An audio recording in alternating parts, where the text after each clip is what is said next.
বিকেল ৩টায় সিলেট জেলা স্টেডিয়ামে নতুন করে স্পোর্টসের উদ্বোধনী অনুষ্ঠানে যোগ দেবেন প্রধানমন্ত্রী তারেক রহমান। কিশোর কিশোরীদের প্রতিভা অন্বেষণের বিশাল এই কর্মযজ্ঞের বিস্তারিত জানাতে সিলেট জেলা স্টেডিয়াম থেকে যুক্ত আছেন নোমান আবদুল্লাহ।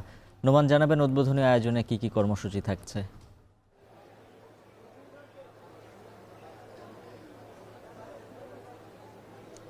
উজ্জ্বল, উদ্বোধনী অনুষ্ঠানে অংশ নেওয়ার জন্য প্রধানমন্ত্রী তারেক রহমান এখানে বিকেল ৩টা নাগাদ এখানে উপস্থিত হওয়ার কথা রয়েছে। এরপর এখানে যে নতুন করে স্পোর্টস শুরু হচ্ছে প্রথমবারের মতো, সেই নতুন করে স্পোর্টসের লোগো উন্মোচন করবেন তিনি, উদ্বোধনী ঘোষণা করবেন তিনি। শুধু এখানে নয়, তিনি সারা বাংলাদেশে একসঙ্গে একযোগে সারা বাংলাদেশের সবগুলো জেলায় সবগুলো বিভাগে একসঙ্গে সেই উদ্বোধন তিনি ঘোষণা করবেন। সেটি ভার্চুয়ালি প্রচারিত হবে। তার আগে অবশ্য তিনি এখানে ভাষণ দেবেন। আমরা যেটি জেনেছি যে বিকেল ৩টা নাগাদ তিনি এখানে পৌঁছাবেন। এরপর ৪টার কিছুটা আগে তার এখানে ভাষণ দেওয়ার কথা রয়েছে। ভাষণ দেওয়ার পরপরই তিনি যে খেলোয়াড়রা আছেন, যারা অংশগ্রহণকারী খেলোয়াড়রা আছেন, তাদের সঙ্গে একটা পরিচিতি পর্ব আছে তার। এরপরই তিনি এখানকার অনুষ্ঠান উদ্বোধন করবেন। আমরা জানিয়ে রাখি উজ্জ্বল, প্রথমবারের মতো নতুন কুড়ি স্পোর্টস চালু হতে যাচ্ছে। এর আগেও যদিও নতুন কুড়ি প্রোগ্রামটা চালু ছিল, তবে স্পোর্টস সেখানে প্রথমবারের মতো যুক্ত হতে যাচ্ছে। মূলত তৃণমূলের খেলোয়াড়রা যারা আছেন তাদের প্রতিভাবান খেলোয়াড়রা যারা আছেন, যারা জাতীয় পর্যায়ে খেলতে চান, তাদেরকে সুযোগ করে দিতেই এই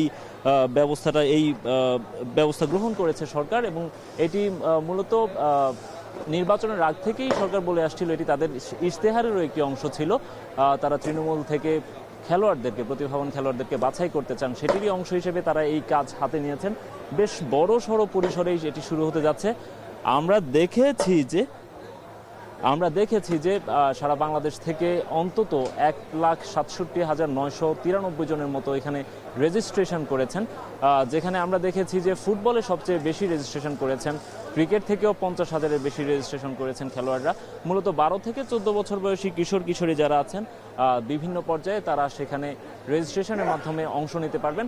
আমরা যুব ক্রীড়া প্রতিমন্ত্রী যিনি আছেন, সকালেই তার সঙ্গে কথা বলেছি। তিনি আমাদেরকে যেটি জানিয়েছেন যে এবার যে ৮টি ডিসিপ্লিন আছে, এই ৮টি ডিসিপ্লিনের মধ্যে যারা রেজিস্ট্রেশন করেছেন তাদেরকে বাছাই প্রক্রিয়া শুরু করা হবে। যদিও সবাইকে এবারই বাছাই করা যাবে কিনা সেটি নিয়ে তারা এখনো নিশ্চয়তা দিতে পারেনি, তবে পর্যায়ক্রমে যারা এবার রেজিস্ট্রেশন করেছেন, যেহেতু তাদের ডাটা এন্ট্রি করা হয়েছে, পর্যায়ক্রমে তাদের সবাইকেই সেখানে নিয়ে আসা হবে এবং তাদের সঙ্গে প্রতি বছর নতুন করে যুক্ত হবেন। এবার যেহেতু উপজেলা পর্যায় থেকে শুরু হবে, পরবর্তী বছর থেকে ইউনিয়ন পর্যায় থেকেও বাছাই কার্যক্রম শুরু হবে। দল গঠন করে বাছাই কার্যক্রম শুরু হবে এবং বাংলাদেশে যত ধরনের খেলা আছে, ৫০ থেকে ৫৩টি খেলা আছে, সবগুলো ডিসিপ্লিনেই খেলোয়াড় বাছাই প্রক্রিয়াটি শুরু হবে। এবার ৮টি ডিসিপ্লিনে হচ্ছে, পরবর্তীতে ৫০ থেকে ৫৩টি যে খেলাগুলো আছে সবগুলোতে শুরু হবে। তো প্রধানমন্ত্রীর আগমনের জন্য অপেক্ষা করছি, সবাই অপেক্ষা করছে। বাংলাদেশের ক্রীড়াঙ্গনের জন্য একটা নতুন অধ্যায় শুরু হতে যাচ্ছে, সেটির জন্য সবাই অপেক্ষা করছি আমরা। উজ্জ্বল।